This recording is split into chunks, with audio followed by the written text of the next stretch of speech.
So ayun, wala tayong na-upload ngayong nakaraang buwan.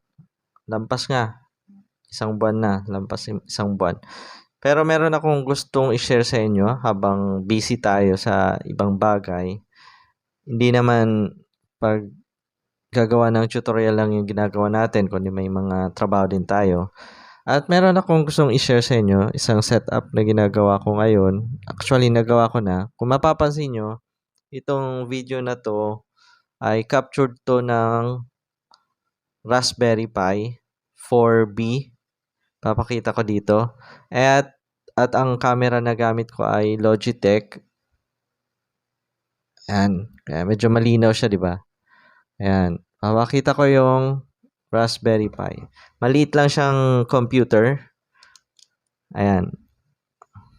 Napakaliit na computer. Ayan. Raspberry Pi. At kinabit ko dito sa paano ko ba mapapakita tong ano na to? Camera.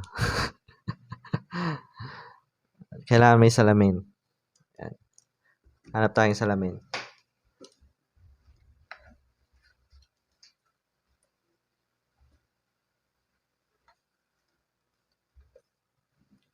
Ayan. Papakita ko yung Logitech. Ayan. Yan yung Logitech camera. Ang labo pa ng salamin.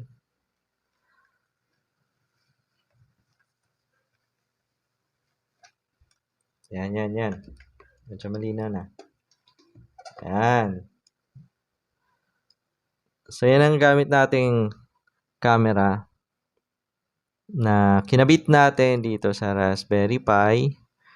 Pero, diba, kahit ang liit niya, no? Tingnan nyo yung size ng Raspberry Pi. Ito yung keyboard.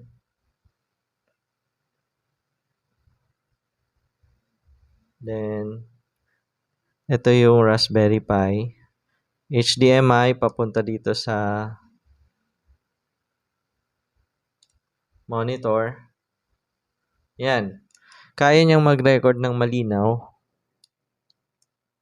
dahil sa gumamit tayo ng OBS at konting tweak ng mga setup para gumanda yung labas ng camera. Yan. So, yan lang. Pwede palang gamitin yung Raspberry Pi pang record na ang gagamitin lang natin ay Logitech. Okay, yun lang. Sana makagawa na uli ako ng mga tutorial videos sa susunod. Tulungan nyo ako mag-isip. Ang hirap mag-isip eh. Sige, bye-bye muna.